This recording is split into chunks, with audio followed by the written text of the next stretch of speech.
Sabe, você não escolhe o primeiro gerente da sua empresa que aparece. Você escolhe a mulher que pode ser da sua vida, o homem que pode ser o homem da sua vida, primeiro que aparece. Perdão é uma obrigação, não é uma opção, não é uma coisa, ó, se você puder perdoar vai ficar ótimo, não. Sem esse perdão você acaba retendo problema para você. Você está com uma lupa procurando os defeitos da tua mulher. Pega a lupa, tira a lente e põe no espelho. Isso é expansão, isso é crescimento, isso é espetacular. Bom, numa ocasião a gente estava com um grupo de amigos e alguém conversando com a Viviane, falando que a gente seria muito feliz quando tivesse neto. Na época nós não tínhamos neto ainda, nós temos hoje a Julieta, nossa filha está grávida de outro bebezinho, a gente não sabe se é menino ou menina, mas a gente está muito feliz com esse momento. Mas a pessoa então disse, olha, vocês vão curtir muito quando chegarem os netos, porque afinal de contas a melhor coisa da vida é ter os filhos. E ela disse, não, a melhor coisa da minha vida foi o casamento. E a pessoa ficou meio que, meio pensativa, reflexiva, porque ela não conseguia entender que a melhor coisa na vida de uma pessoa pudesse ser o casamento. E aí ela até diz que a pessoa voltava para ela na ocasião, foi mesmo, o casamento é a melhor coisa que aconteceu na sua vida? Ela disse, sim, foi a melhor coisa que aconteceu na sua vida, inclusive os filhos que a gente ama tanto vieram desse casamento, os netos vieram do casamento. Então realmente o casamento é algo fundamental. Um bom casamento estrutura muito a vida, organiza muito a vida, enriquece muito a vida, promove muitos frutos em muitas áreas. Isso é muito precioso, né? Para mim, uma das coisas mais importantes, pastor Fabrini, ele é meu mentor de estudos bíblicos. E um dos pontos mais importantes que eu quero deixar essa mensagem para você é o seguinte: o casamento é muito importante. Para mim, se transformou à medida que a gente foi conversando. Eu amo a Cláudia, a gente tem um relacionamento maravilhoso, mas eu, eu sempre fui um sujeito mais ligado nos filhos do que no casamento. E ter essa consciência, sabe, mudou muito. A gente está conversando sobre Bíblia desde janeiro só. Não tem um ano, mas a minha percepção de filhos e casamento mudou muito.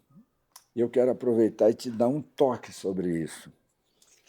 Se você me perguntar assim, Roberto, à medida que a maturidade, que a consciência foi, eu aprendi vivendo algo que a gente vê o Warren Buffett falando, né? O casamento é, é a decisão, é a escolha mais importante na sua vida. Então, você que está namorando, você que está solteiro, é, sabe, faz uma reflexão. E frequentemente, hoje em dia, as pessoas ficam trabalhando 50 horas por dia e vão numa balada e escolhem o primeiro. É uma judiação que você está fazendo com você de escolher o primeiro. Sabe, você não escolhe o primeiro gerente da sua empresa que aparece. Uhum. Você não escolhe o primeiro amigo, entre aspas, que aparece. E você escolhe a mulher que pode ser da sua vida, o homem que pode ser o homem da sua vida, primeiro que aparece. Preço é caro. É. E uma coisa importante, vou falar aqui de matrimônio, né, de casamento.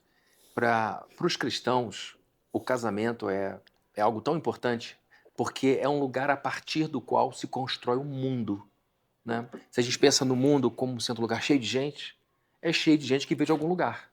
De onde esse pessoal todo vem? De uma família. De onde as crianças vêm? De pai e mãe. Então, a vida desses filhos, dessas crianças que vão se tornar adultos, é totalmente linkada com o pai e mãe que tem. A qualidade do relacionamento do pai e da mãe gera naquela criança uma série de posturas que vão repercutir no mundo. Uhum. Então, a sociedade, ela é regida por pessoas que vêm desse lugar, de casamento ou não, de repente a mãe foi carreira solo, etc. Então, a Bíblia trata o casamento como algo central. E, Roberto, uma coisa interessante. Logo no livro de Gênesis, logo no início, Gênesis é o primeiro livro da Bíblia, para quem não sabe, é o primeiro livro da Bíblia. apresenta Deus criando todas as coisas e É. dizendo isso é bom, isso é bom, isso é bom. E ele então depois cria a mulher, une ao homem. Deus é o primeiro celebrante de casamento da história. Eles não se esbarram pelo paraíso. Deus os apresenta e os une.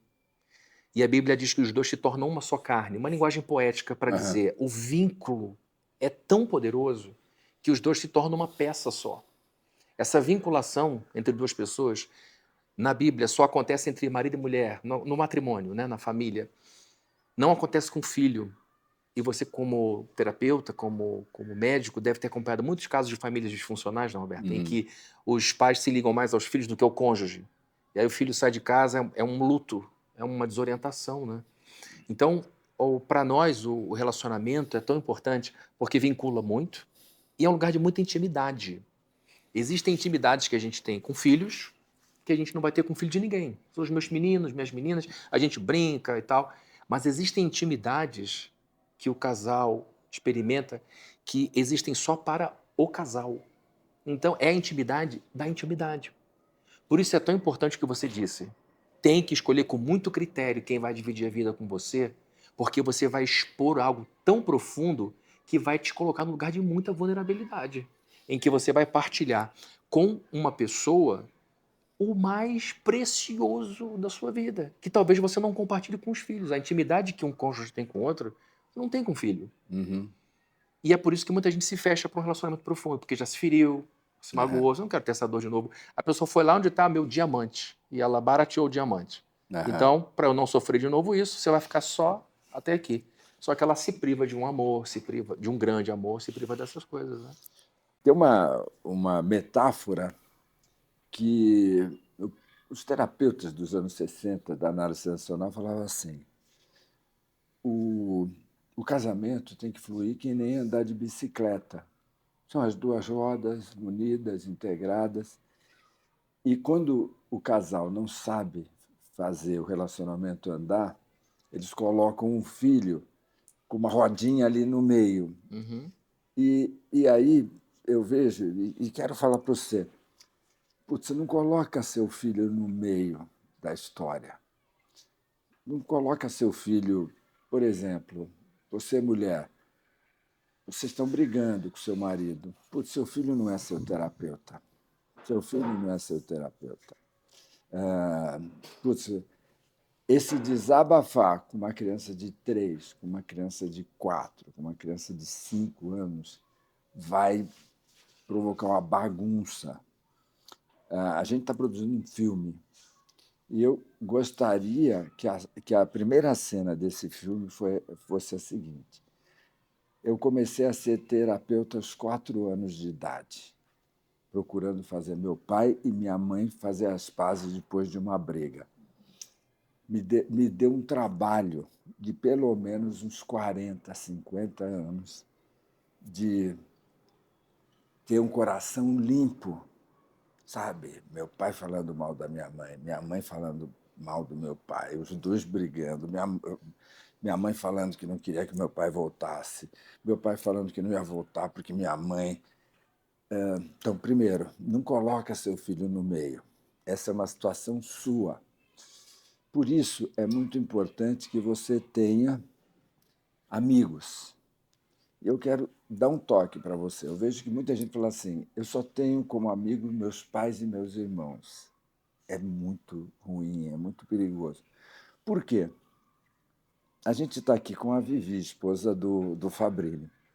Certamente o Fabrini e a Vivi, assim como o Roberto Jacob, tiveram crises. Se eu desabafasse com meu pai, com a minha mãe ia ficar chateada com a Cláudia. Meu pai ia ficar chateado com a Cláudia. Só que foi aquela crise que passou. Um mês depois a gente esqueceu. Só que o pai e a mãe da gente não esquecem. Eles ficam sofrendo. Eles ficam sofrendo. Eles ficam sofrendo. Então, é muito importante que você tenha amigos para você pedir ajuda, desabafar. É legal você ter um terapeuta. Eu vou convocar o Fabrício. E é importante você ter Deus na sua vida. Para que, sabe, não fique tudo nas costas do seu marido e da sua esposa.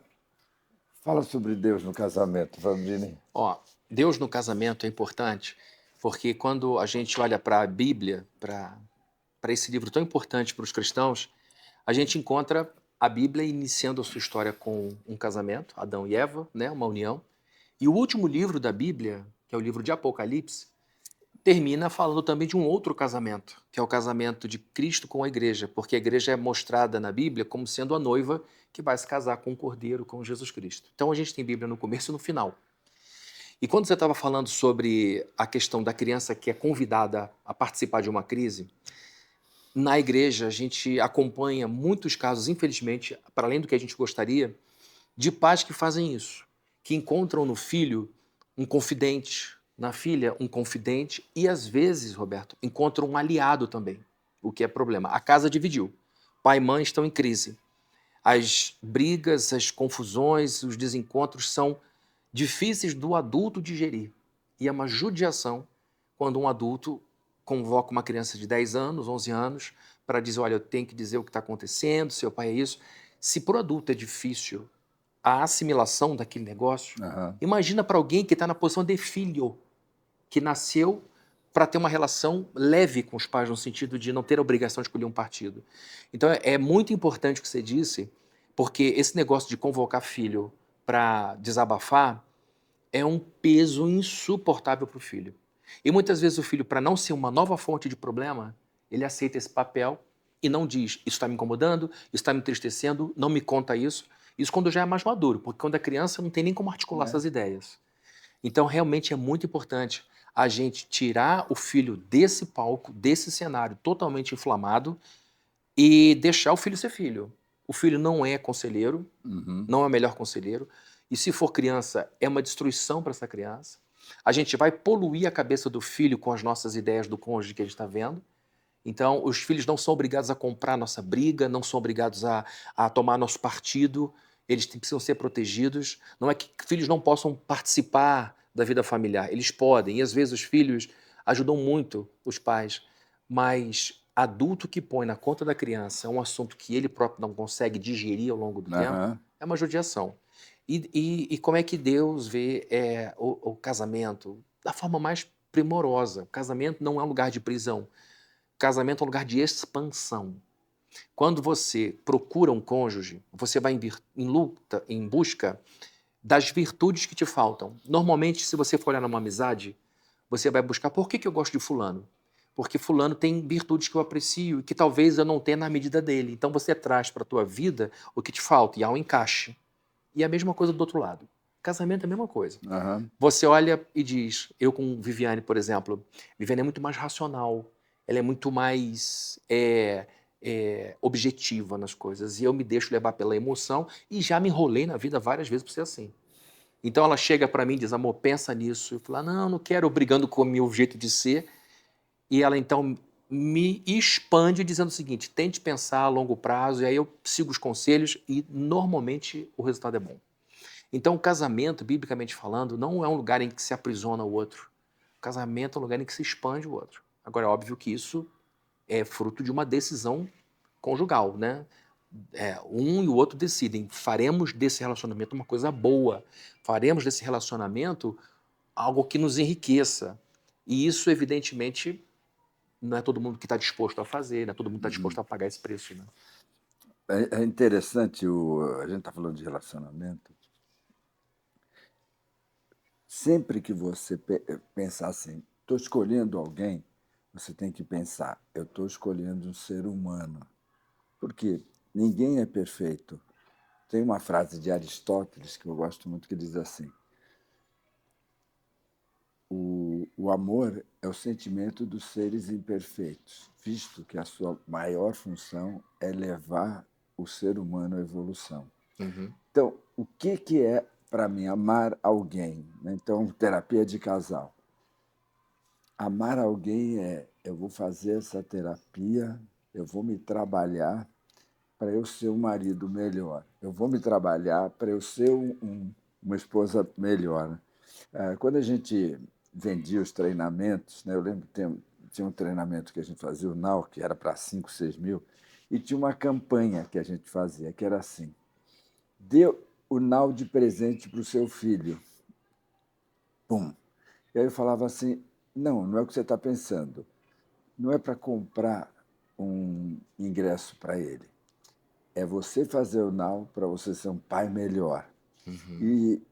E para mim, ser um pai melhor, por exemplo, Roberto, você fez muita terapia, muita coisa para ser um pai melhor, muita coisa para ser um marido melhor. E a gente tem que entender que o outro é um espelho, né? Uhum. A- a- o outro nos mostra as nossas fraquezas, Uhum. os Uhum. nossos egoísmos, né? E a gente, e a gente, quando escorrega, talvez você esteja escorregando. Se você tiver, eu vou dizer o que você está fazendo. Você está com uma lupa procurando os defeitos da tua mulher. Ou você está com uma lupa procurando os defeitos do seu marido. Pega a lupa, tira a lente e põe no espelho. Então, toda vez que você tiver, como que ela fez isso? Aí você está, não, ela fez isso naquele dia, fez isso daquela forma. Aí você pega, olha no espelho. O que você fez para que isso esteja acontecendo? O que você pode fazer para que isso se dilua? Porque o casamento legal, a gente se transforma numa pessoa legal. Aí você vai falar, Roberto, mas ela não está fazendo terapia, eu estou aí. É o seguinte, faça um trabalho legal. Aliás, estou lembrando de uma história que um mestre me contou, que eu vi na Índia, né? O sujeito, tipo universitário americano, chegou para um mestre, né, e falou assim: eu quero me separar da minha esposa. Aí o mestre, velhinho, falou: por quê? Ah, porque ela é muito chata, ela me persegue, ela me critica e detonou a mulher lá, né? Aí o mestre falou: não, você tem que ficar casado, né? Pô, da onde o mestre tirou, né? Ele falou assim: olha, é muito fácil. Você tem filho? Tenho. É muito fácil você amar seu filho quando você chega cansado, ele está perfumado, alimentado, abraça, fala: papai, eu te amo. Agora, o amor do seu filho aparece, o desafio de amar o seu filho, quando você chega em casa às 10 da noite, com gripe, cansado, vomitando, e, você pergunta para sua mulher: como é que está o, o Johnny? Ele está com febre. E aí você fica ajudando. Aí, quando o dia nasce de madrugada e você não dormiu nada, você está feliz porque você ajudou o seu Uhum. filho. Uhum. Amor não é esse negócio quando tudo está funcionando. Amor é Uhum. quando não está funcionando. Sim. E aí o mestre falou: faz o seguinte, aprenda a amar sua mulher quando ela estiver irritada, quando ela estiver te criticando, quando estiver brigando com você. Por quê? Vão ter dois caminhos. Ou ela vai aprender a te amar legal assim, bem assim, ou ela vai embora, porque não tem nada mais insuportável porque você quer brigar e o outro quer te amar. E é muito isso, né? Para mim, amar é quando está dando tudo errado, né? Ali que você fala assim, estou aprendendo a amar. Porque quando Uhum. está dando tudo... É que nem pai, né? O filho está indo bem na escola, está indo bem em tudo, é Uhum. fácil, né? Agora, quando ele começa a ir mal na escola, fica mal criado, é ali que a gente vê. Roberto, é, quando a gente fala de amor, normalmente a gente tende a pensar no amor muito como sentimento. Eu sinto amor, não sinto amor. Houve uma ocasião em que Jesus disse que nós deveríamos amar os inimigos. Muita gente trava, aí diz, mas como assim? E no grego, a palavra para inimigo, ela se refere a alguém insuportável, intratável. E aí se diz, Jesus está me dando uma missão impossível. Como é que eu vou amar uma pessoa insuportável? Só que ele não está falando de sentimento. Ele está falando de comportamento amoroso. Né? Quando ele fala assim, isso tem a ver muito com relacionamento. Porque há momentos em que o nosso cônjuge é insuportável. Ou a gente é insuportável para o cônjuge. Aham. Reclamando muito, criticando muito. É uma fase, às vezes está numa fase difícil. Por questões hormonais, por questões profissionais, por questões espirituais, por questões de diversas naturezas. E como é que eu continuo amando essa pessoa insuportável? É quando eu tomo a decisão de entender que o amor é, sobretudo, uma decisão de tratar com cuidado uma pessoa com a qual me comprometi. Então, por exemplo, quando a Bíblia, Jesus mais uma vez diz assim, ó, nas bem-aventuranças do capítulo 5 de Mateus, né? Você tem lido muito Mateus, eu me lembro de você falou, estou lendo muito Mateus e tal. Aham. Bem-aventurados os mansos, bem-aventurados os humildes, bem-aventurados. Ele vai lá, a palavra bem-aventurado no grego ali é makarios, que significa feliz. Então Jesus está preocupado com a felicidade das pessoas. Vocês querem ser felizes? Então, olha, feliz é o manso. Aí você pensa, pelo amor de Deus, ser manso no Brasil é ser um bobo, um tolo. Só que Jesus não está ensinando ninguém para ser tolo. O que essa palavra é no grego? Praus, que significa gentil, amável, tratável. Ou seja, você é chamado a tratar os outros com amabilidade, com, com, com um trato doce, mesmo sabendo, muitas vezes, que aquela pessoa não está todo daquele jeito. Não é atestado para você ser bobo.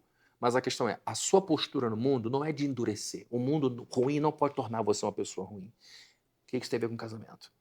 Quando você fala do sentimento, do amor, você precisa, na crise, quando o amor é testado, quando você diz, eu não aguento mais ouvir essa história, mas ela está cansada. Eu não aguento mais ouvir essa história, mas ele está desempregado. Eu entendo isso. Ele está vivendo um momento de muita pressão, o diretor dele cobra muito dele, ele está tendo que estudar e trabalhar. Então a questão é, eu tomei a decisão de cuidar dessa pessoa.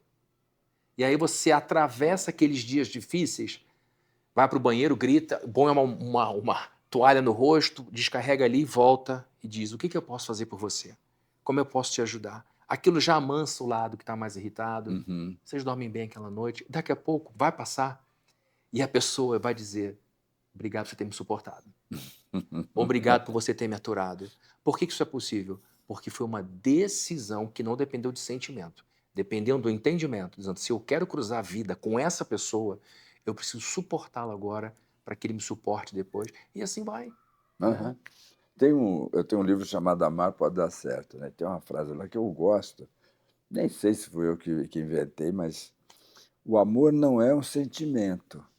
O amor é um jeito de você tratar a pessoa que você diz que você ama. Muito bom, Porque muito bom. é muito isso, né? Assim, tem aquela frase, agora os machistas não falam, né? Ah, eu matei porque eu a amava. Espera aí, isso não, isso não é amor. Uhum. Isso é que é muito parecido, né?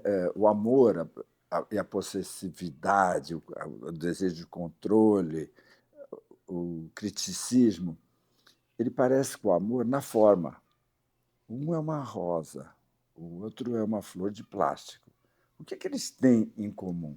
A forma. A forma é parecida, mas a flor, a rosa, ela nasce da vida, da exuberância. A vida ela quer se expandir e o perfume sai. E, o, e a rosa de plástico é de petróleo, sabe? É algo morto.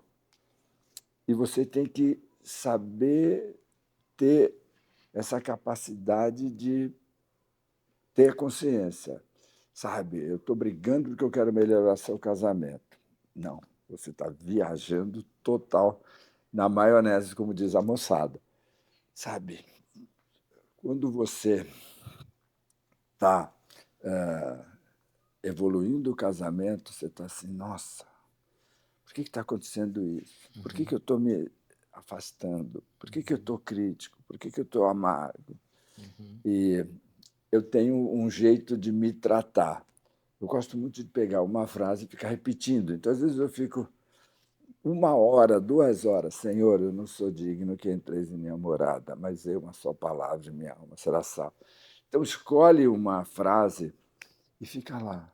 E você vai perceber que aí não vem, para mim, pelo menos, não vem uma solução, faça isso, mas vem uma energia de paz, uma energia de serenidade. Opa, agora eu estou em condições de conversar com a Cláudia. Porque é isso, sabe? Você vai receber a pessoa que você ama. Você vai tomar um banho, você vai passar um perfume, um creme. Por quê? Porque você quer receber com amor. Uhum. É muito fácil tomar banho, é muito fácil passar um creminho, mas Uhum. fazer essa depuração. E uma coisa legal, Roberto, que você tocou aí do creme, do perfume, é uma coisa que eu e Viviane, a gente estabeleceu cedo no casamento. Nós temos 31 anos de casamento. Aham. E uma coisa que a gente estabeleceu para nós é o trato com o outro com alguma cerimônia. Então, a gente tende a ter cerimônia com desconhecidos, né? Para eu ter um pouco de educação, eu tenho um pouco mais de formalidade, de cuidado, escolho a palavra, a maneira como me porto. E dentro de casa com os mais íntimos, a gente é mais relaxado. Normal, né? Uhum. Família. Mas o casal não pode perder alguma cerimônia, no sentido de nunca deixar de agradecer, nunca Uhum. deixar de reconhecer coisas simples do tipo: amor, eu quero te agradecer porque você tem uma enorme responsabilidade com as nossas contas. A gente não atrasa a conta porque você tem essa cabeça. Obrigado. Isso, uma coisa é dizer obrigado porque você é maravilhoso, é genérico. Uma coisa é dizer o seguinte: obrigado porque você é maravilhoso ou maravilhosa, porque você lembrou de pagar aquelas contas. Isso para Aham. mim me dá uma paz tremenda. Então, esse negócio do creme que você colocou, isso é fundamental. Aham. Você encontrar a esposa ou marido, olha, eu tô aqui porque você gosta disso em mim. Eu tô com essa roupa porque você gosta disso. É você valorizar o outro efetivamente. Isso é espetacular. Isso demonstra, isso requer humildade, isso requer disposição, isso requer um sacrifício que muitos não querem pagar, né? A gente quer Uhum. ter o benefício sem o sacrifício. Então não tem como você colher uma fruta maravilhosa se não quiser arar a terra, jogar a semente ali e ficar regando e acompanhando. Então é um prêmio que Aham. a gentileza nos premia com cordialidade, com um ambiente leve, em que as pessoas, os filhos veem, meus pais se tratam com respeito. Aham. É uma coisa incrível, né? Básica, mas nem todo mundo vive assim. Eles não alteram voz, eles se seguram muito. Porque se eu tenho uma cerimônia com desconhecidos que vão passar na minha vida, como é É. que eu não vou ter com meu companheiro, com minha companheira? Isso para mim é inadmissível. Você está Fabinho está falando e eu estou apaixonado. Gente, é uma questão, desculpa, de ser inteligente. Uhum, Sabe, você tem uma mulher que você vai viver com ela 50 anos, 100 anos, um monte de tempo, e você tem, vamos lá, a vendedora da loja de sapatos. Você trata a vendedora da loja de sapatos, você vai vê-la naquela meia hora. Você trata ela com cerimônia. E essa companheira de 50 anos, você trata de qualquer jeito. Eu diria, é uma questão de inteligência, e você um pouco, Roberto Chiniachik, é uma questão de burrice. uhum, Sabe assim, para um pouco e pensa, peraí, essa mulher é a mãe dos meus filhos, essa mulher é a minha uhum, companheira, ela está todo dia comigo. Pô, uhum. é a mesma coisa, você alugou uma casa do Airbnb para passar o final de semana. Aí você vai lá, vai limpar tudo. Aí na sua casa, que você vai viver 10, 20, 30 anos, você trata de qualquer jeito, precisa. Eu vou contar uma história, e não vou contar o esporte, não vou contar o esporte, só para você parar para pensar em situações. Estava eu dando suporte para uma seleção olímpica do Brasil que ia para os Jogos Pan-Americanos X. O treinador, os atletas já estavam colocando o terno da delegação brasileira que ia para os Jogos Pan-Americanos. Entra o treinador. Roberto, precisamos de você. Eu falei, legal, o que aconteceu? A esposa de um dos principais atletas foi lá na concentração e falou o seguinte: você já foi no pré-olímpico, você já ficou fora de casa. Se você for para os Jogos Pan-Americanos, eu me separo de você. Uhum. O treinador falando, o Roberto, ela está proibindo ele, se ele ama, não, senão ela vai separar, né? Aí vem o Roberto, né, chamei o casal. Aí, oi, prazer em conhecer você, né? Falei: "O que está acontecendo?" Ela desabafou. Pô, ele foi para o pré-olímpico, ficou um mês fora de casa, depois foi para o Pan-Americano, já está agora vai ficar nos Jogos Pan-Americanos, vai ficar mais 15 dias fora de casa. Eu não aguento mais, né, e sacou o sarrafo. Eu pensei aí eu perguntei para ela e pergunto para você: "Você é um caso ele é um caso na sua vida ou você quer viver com essa pessoa há muito tempo?" Ela falou: "Lógico, Roberto, que eu quero viver com ele muito tempo." Eu falei assim: "Você está agindo como se ele fosse um caso." Ela: "Mas como, Roberto?" É o seguinte, parece que você só vai poder namorar e transar com ele nesses próximos 15 dias. Então você está falando, destrói a sua carreira, faz uma bobagem para ficar comigo. Agora, se você pensasse como esposa, você pensaria assim: se ele ganhar uma medalha de ouro, o passe dele vai valer muito mais. Então, ele vai ter mais condições de dar uma condição legal para a nossa família, vai ajudar os nossos filhos, vai ajudar a nossa qualidade de vida. Então, uma esposa falaria para ele: "Meu amor, vá em paz, eu cuido da família, eu cuido da casa e eu vou rezar, vou torcer para você ganhar uma medalha, porque eu sei que isso significa muitas coisas boas para a nossa família. Mas você está pensando que nem uma garota que está ficando, tem que ser nos próximos 15 dias, né?" Ela começou a chorar e falou: "Ai, meu amor, como eu estou agindo como uma garota de programa na sua vida. Eu te prometo, eu vou ser uma esposa para você." E eu fico até emocionado de lembrar, foi uma cena e o mais legal, o time ganhou uma medalha de ouro, Que né. beleza. Então, às vezes, você está tendo uma reação que parece de uma pessoa que ama, de uma pessoa que quer passar a vida inteira, e você está sendo uma garota e, às vezes, homem superficial. Por quê? Eu acredito que eu vou estar com a Cláudia por muito tempo, mais do que nesse planeta Terra. Então segura a encrenca, sabe, não é uma coisa que nós precisamos decidir hoje. "Não, se você não procurar, então eu vou me separar." Quem é casado pensa por muito tempo, então as coisas ficam mais claras. Uhum. E, Roberto, uma coisa que você toca aí na longevidade do casamento, que casamento é uma relação que tende a ser, ou se propõe a ser uma relação duradoura. É uma escolha que tende a durar muito tempo. E o que acontece? Todo relacionamento muito íntimo e prolongado tende ao desgaste, Uhum, tende a um trabalho de constante manutenção. Há muitos anos, em virtude da grande necessidade de eu me aprimorar como líder da igreja, eu precisei estudar muito administração. aham, A minha formação teológica não me deu esse conteúdo. aham, Eu tive que buscar depois. E na minha busca, eu encontrei um autor chamado Peter Senge. E ele escreveu um livro de administração chamado A Quinta Disciplina. E ele colocou muitas coisas valiosas para mim como líder, mas uma que se aplica a muitas questões, inclusive do casamento. Ele falou que todo o industrial empresário deveria ter cuidado e atenção quanto à erosão da qualidade. uhum, E isso foi um capítulo do livro. A erosão da qualidade é algo que acontece e que a gente precisa perceber. A erosão é um processo invisível, silencioso e perseverante. Ninguém vê a erosão da pedra a olhos nus. Nossa, acabou de ver o vento fazer curva na pedra. São séculos de água batendo na pedra e deformando a pedra ou reformando a pedra. É o vento que vai passando e passa tanto que muda.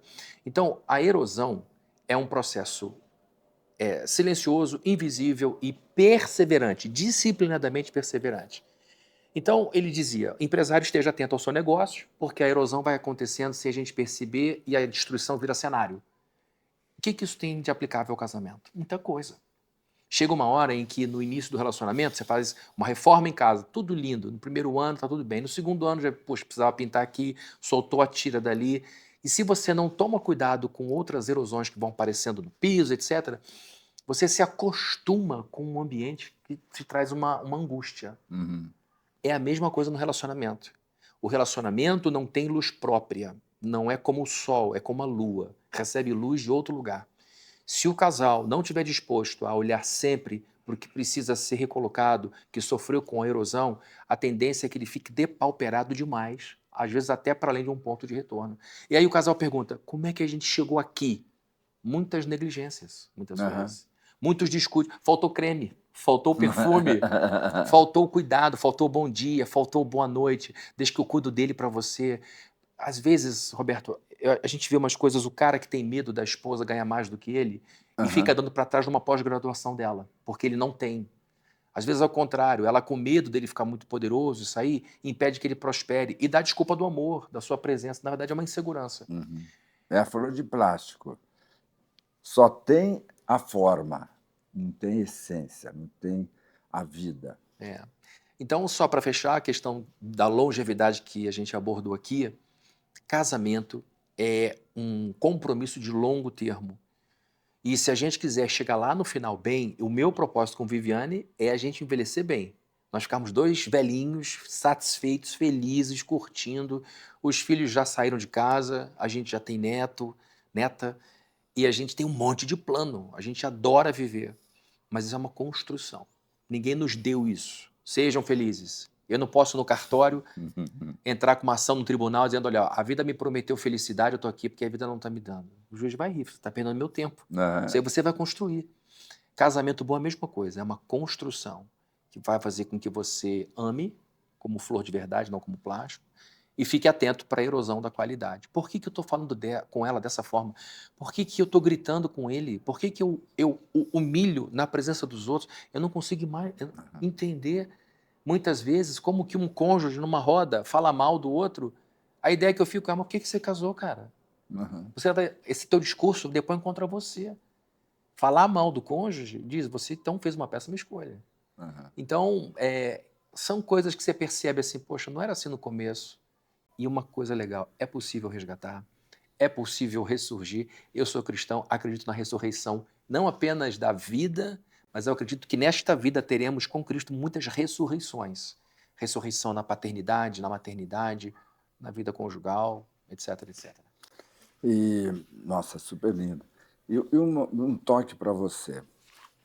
Ah, da minha experiência como terapeuta, sabe, não acontece aquela explosão.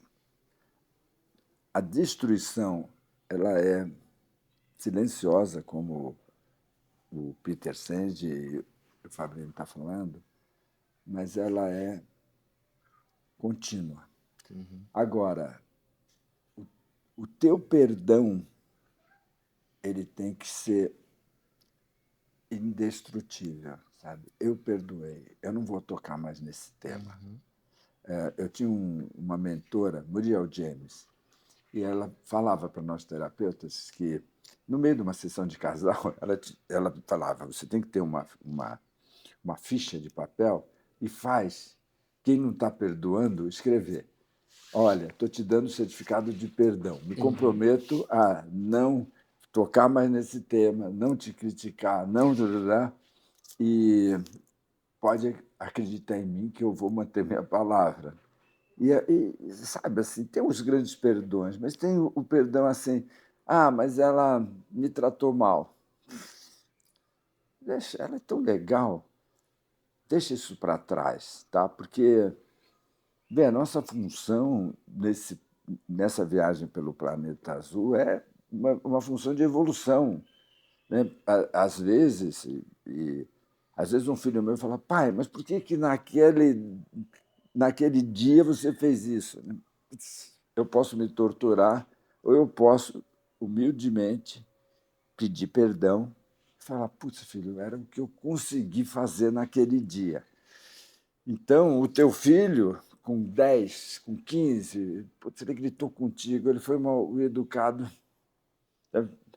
É como um bebê de 1 ano, com 2 anos. Eu estou com 3 netos, neto de 5, 3 meses.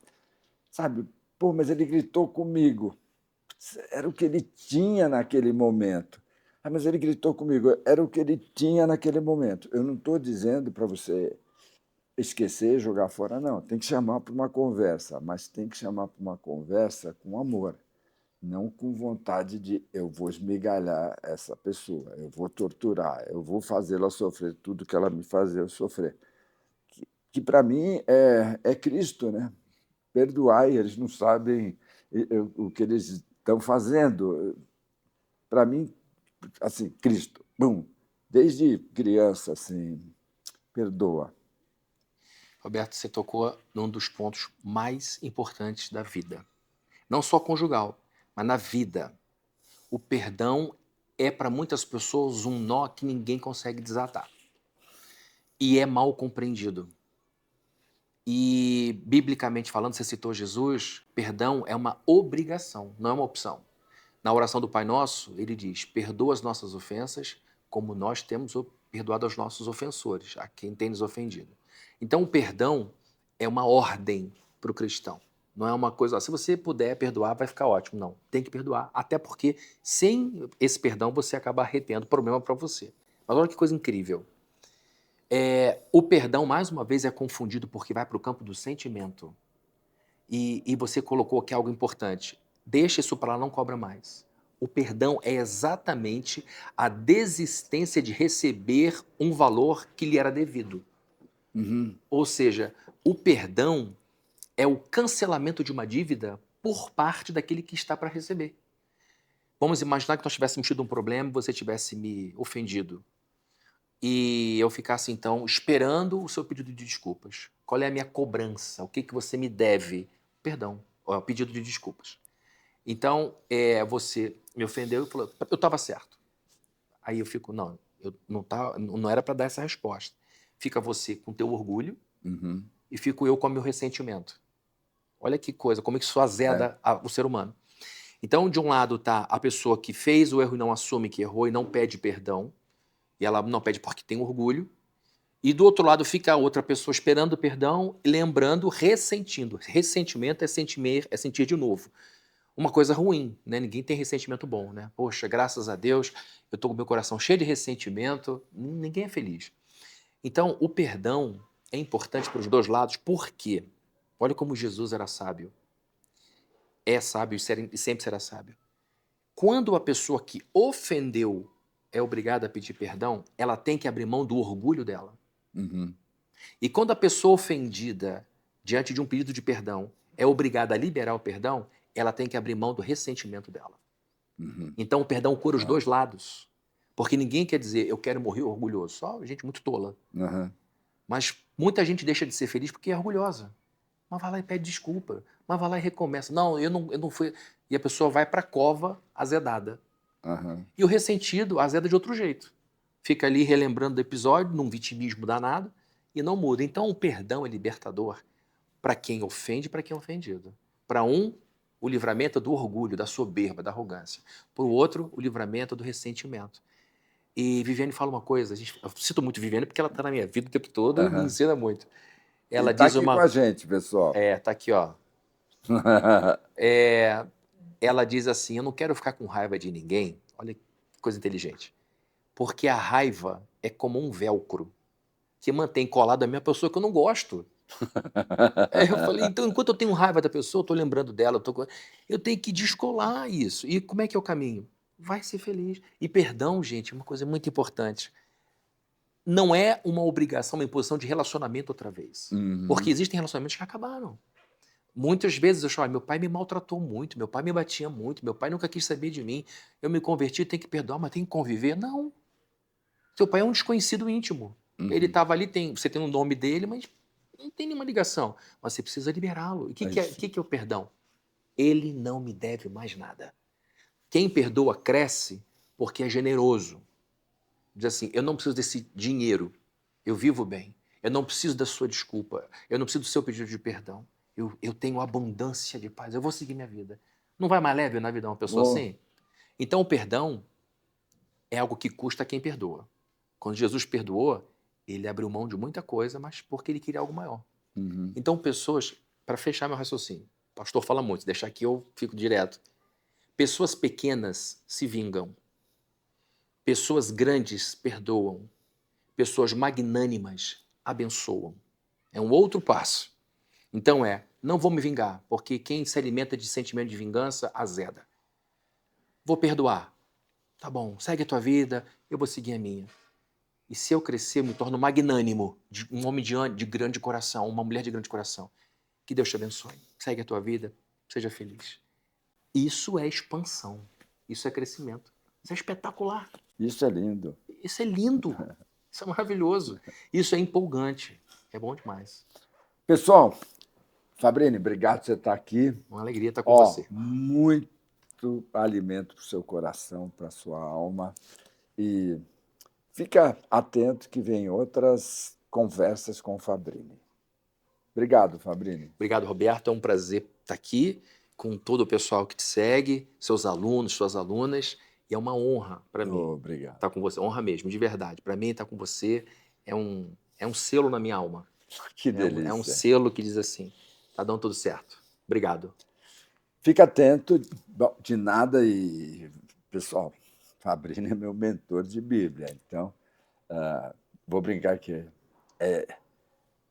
o que eu estou falando, que vocês estão me acompanhando, que vocês estão reconhecendo, a responsabilidade é dele, tá? Então pode rezar bastante para ele. Beijo para você.